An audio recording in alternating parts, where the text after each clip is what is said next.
Hello chess players, Jonathan Rasberry here, and today we're going to have a little bit of a lighter day, a little bit more fun. Today we're going to actually take a very serious look at some rhetoric used by chess players that have kind of funny names. Alright, that's right, we're going to be going in and trying to explore some of the garb that's thrown down by chess players that you should know and know how to use. So this is the first video in a mini-series on passant, triangulation, zugzwang, and zwizenzug under our Endgame lab series. So anyway, today we're going to just be learning about each term and of course, how to sling it around like you know what you're doing, right? Okay, so today is what we're covering, but make sure you stay tuned as well so that you find out what is going on in this crazy chess position.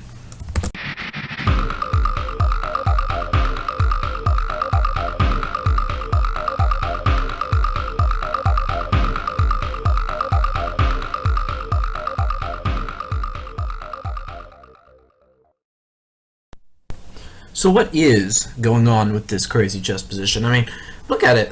You got like a million pawns to my one. Take a moment, if you haven't already. Try to figure out, if you're white, how to win or draw this game. Anything but lose. Take a moment, see if you can figure out how to do it. Alright, so I hope that you paused the video. And if you did, and you figured it out, and good for you. Maybe you already figured it out before. It's even better.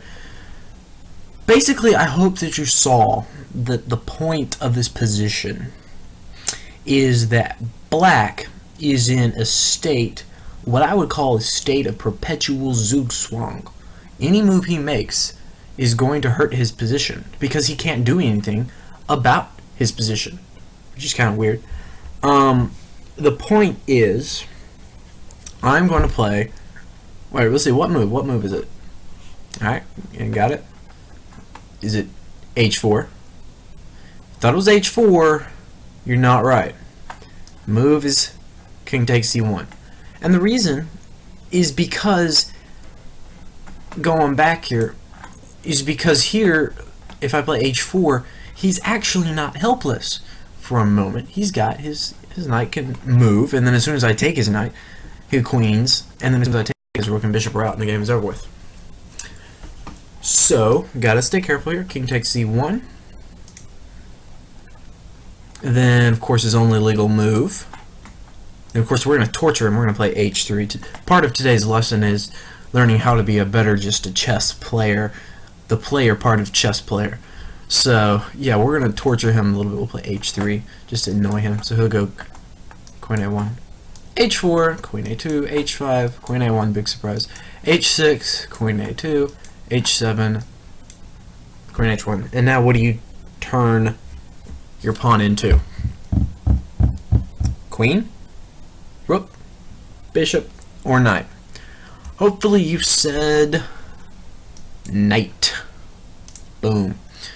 Okay, so the point here is bishop takes, you will never be able to check him from here and mate him, because this rook is defended way too many times. So the point is now, it's not as simple as you think. Alright? It's not as simple as you think. You want to be able to check him, right? So you want to be able to check him from here, here, here, or here, and it be mate, because of course this king can't move. But how do you check him when each one of these squares can take, or each one of these squares can take your knight? Have you figured it out yet? If you haven't, pause the video. The point is, he's got one pawn here that's protecting these two squares. Simple. Go after it. It's easy. Oops, this is his move. We'll go, where's the fastest route? Right here. Take him. Moves down. We move back. We're threatening checkmate in one. Annoys us by playing c4, of course.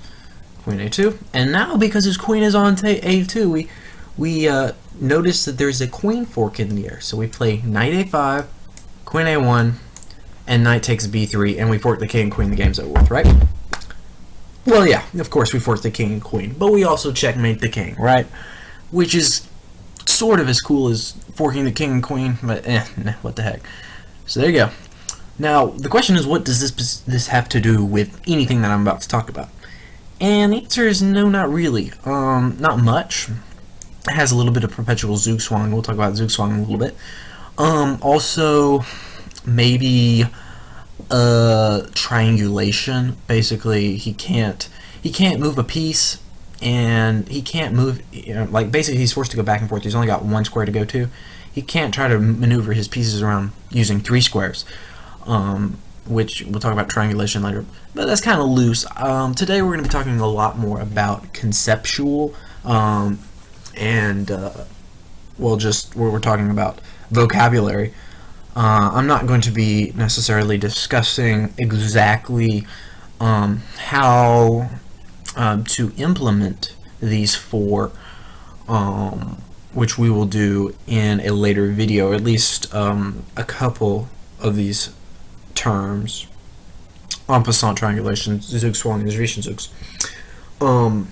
However, the point is that today we're just going to learn what they are, and then in the next video we're going to learn how to use them.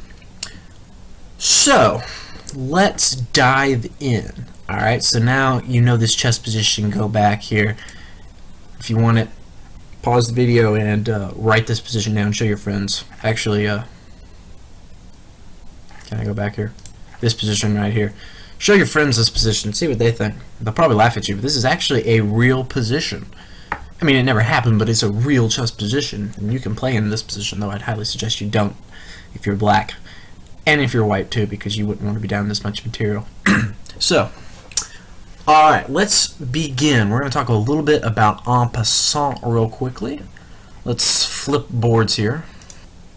Alright, so hopefully you know what en passant is. If you don't, then you're in trouble, because en passant is not just an idea, it's an actual move.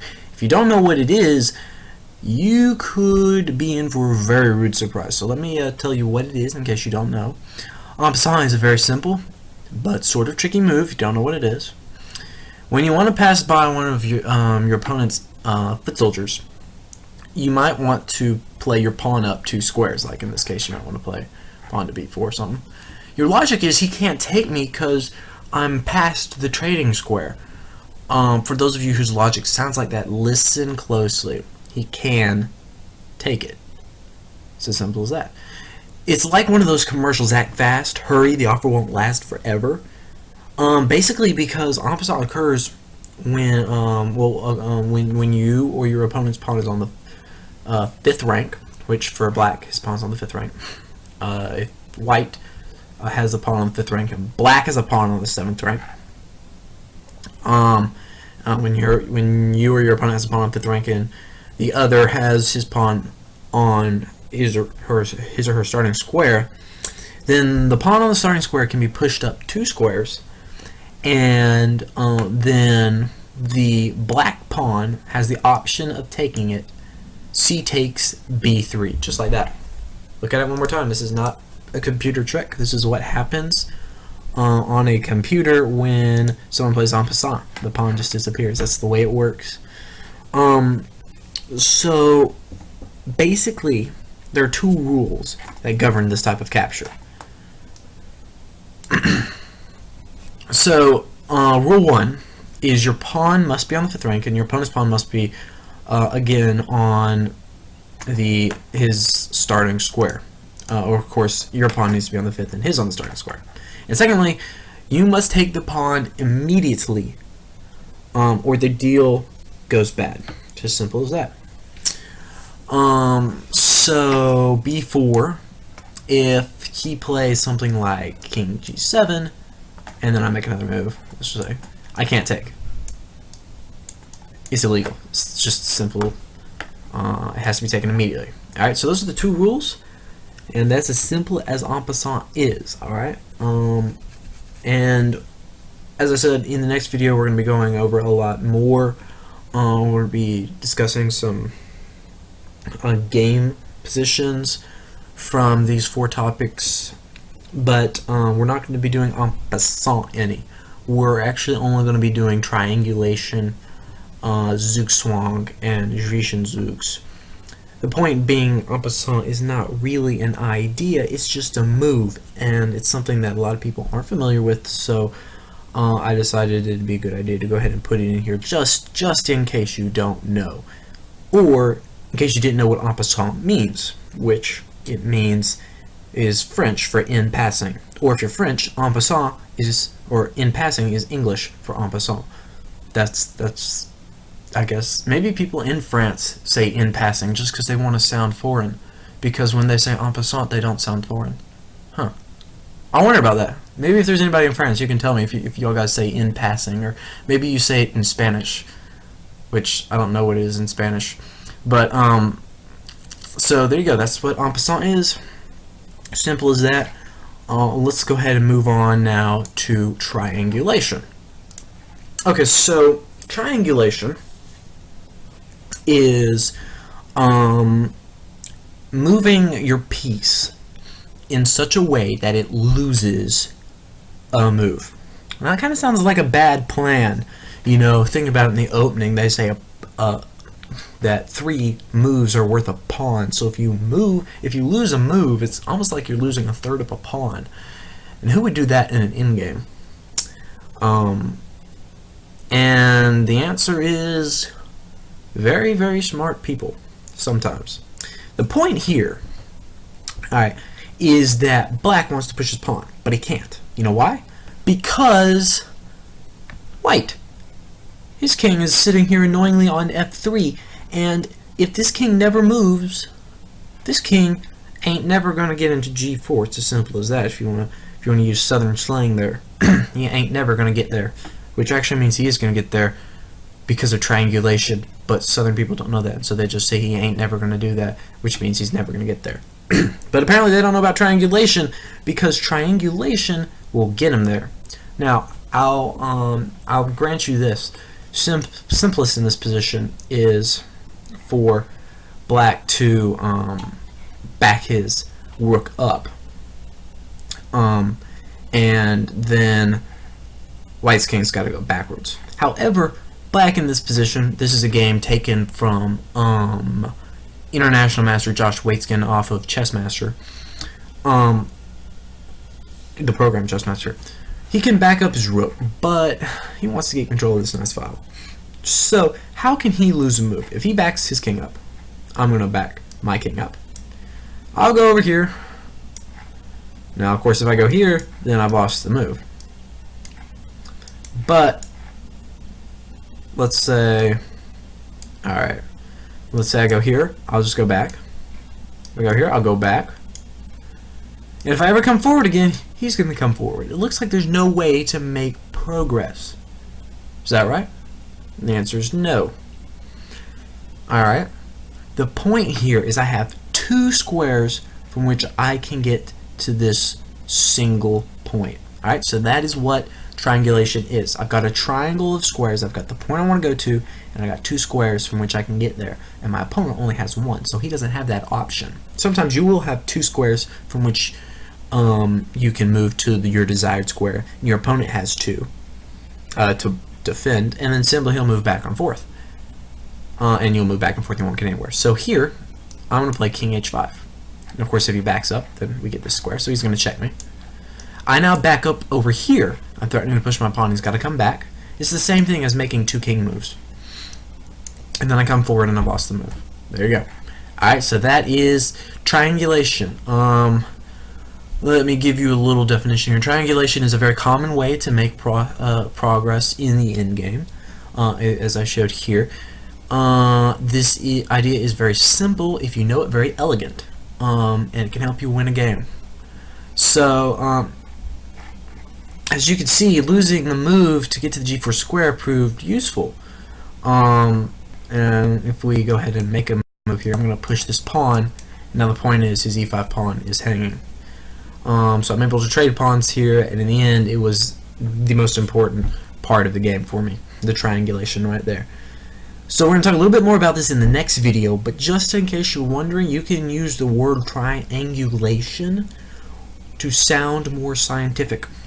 That's right, that's what people say. You can sound more scientific if you say triangulation instead of losing the move. Losing the move is kind of more generic, while triangulation is a little bit more specific, like you're actually using triangulation to lose a move instead of like moving your rook back. So if you really want people to know what you're talking about, or to make people think you know what you're talking about, you can say triangulation, and if you used it right, they'll probably respect you more as a chess player. That's as simple as it goes. Chess players respect people who look like they should be respected. Simple as that.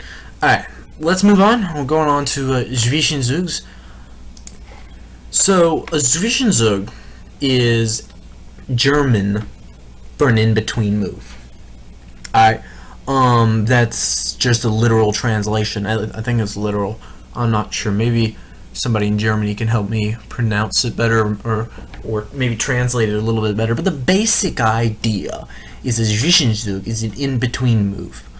Zwischenzugs help with tactics, defense, and it can even be used for a positional advantage. Basically, a positional move that your opponent missed, maybe based on a tactic, but an in-between move allows you to get to a better position. That's what zwischenzugs are. Let me show you an example really quickly.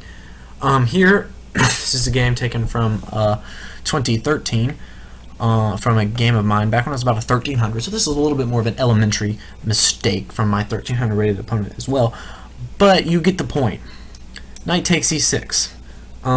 Here my opponent thought I had to take back. Simple. But I don't. And I played rook takes knight. It's an in-between move. All of a sudden I won, or we're even. Alright, so he thought I couldn't take it. He thought basically what was going to happen was, as soon as I move my rook back, as soon as I take his knight back, he'll move his king to defend his knight, and my rook will leave. However, that's not the case. So here he's going to go king f2. King f4, the king is actually going to get mated. Just to show you, going back here, going back.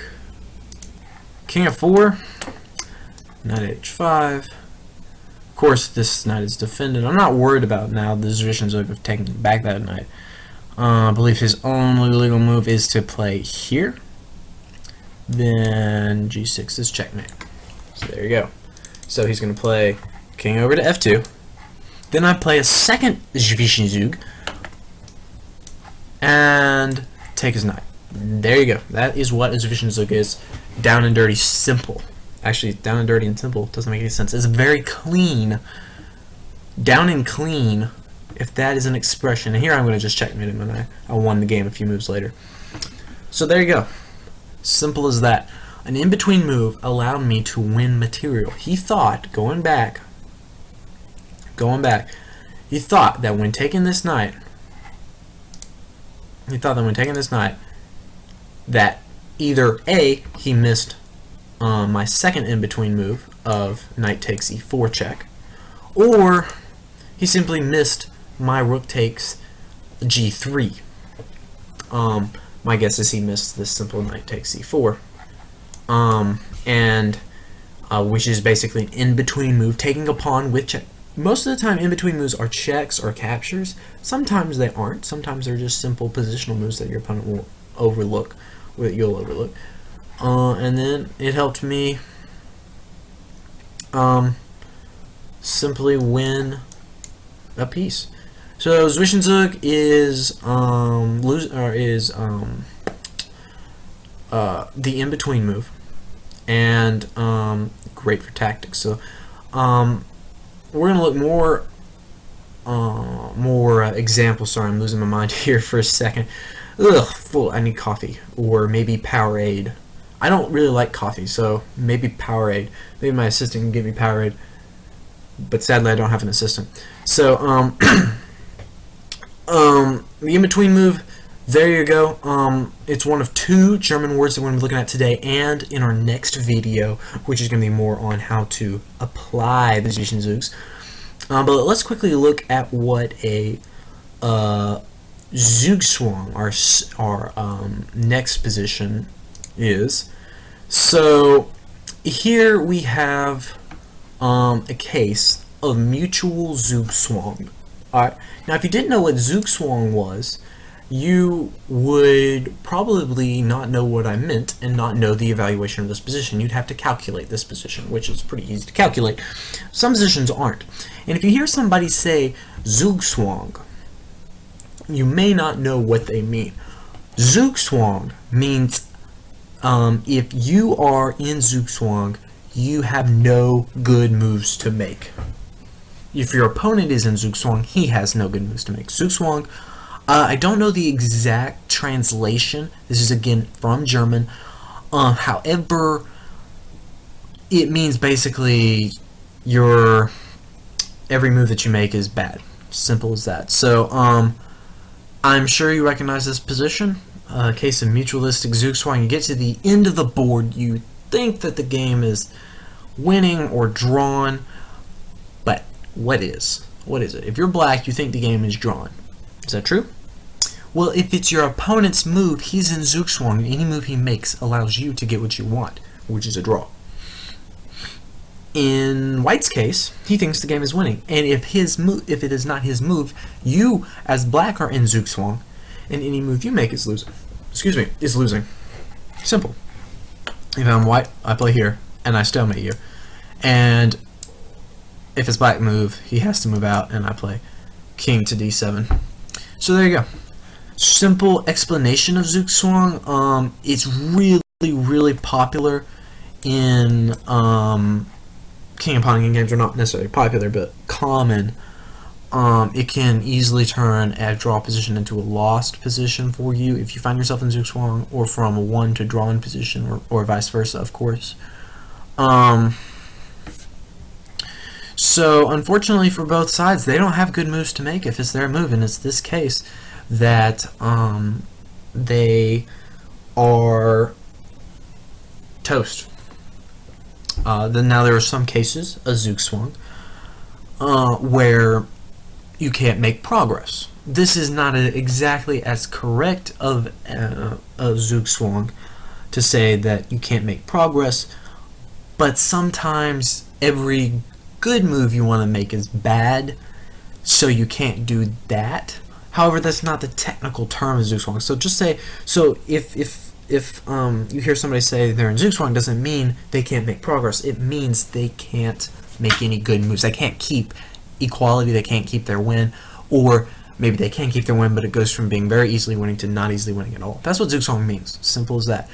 In case you're wondering, since this is kind of the theme of today, how to sling it around. Well, first off, make sure you don't say that I'm in zugzwang if I can't make a good move. Make sure that you say it if every move is bad for you. Also, maybe use it when you're analyzing your position and say, I didn't make this move because I wanted to avoid being zugzwanged, which I think zugzwang is a verb. I could be wrong. Zugzwang is not a it's both. It's both a verb and a noun, or I don't know. Maybe it's a noun, adjective, and verb. I mean, you can be zugzwanged, like my opponent zugzwanged me, which is, I've never actually heard that said before, but it sounds right. You can be in a position of zugzwang, or the position can be a position of mutual zugzwang, so I guess it's just a verb or a noun there. So make sure you don't use it as an adjective or something like that. That's how you use it. That's how to sound like a better chess player than you are, or just as good of a chess player as you are if you're really good. Yep, that's how to do it. So that's all for today. We're not going to be discussing any exact positions for you, but hopefully what you learned was how to use the words, how to, or at least what they meant. And come back next time for the second part in this mini-series, the 6th in-game lab video, to find out exactly how to use some of them. Alright, so there you go. Jonathan Rasberry signing out. Don't forget to subscribe. Very important if you want more of these awesome videos from Rasberry Chess. And don't forget to like it. That's how this YouTube channel becomes more popular if you like things and share them with each other. So there you go, guys. Again, Jonathan Rasberry signing out. Goodbye.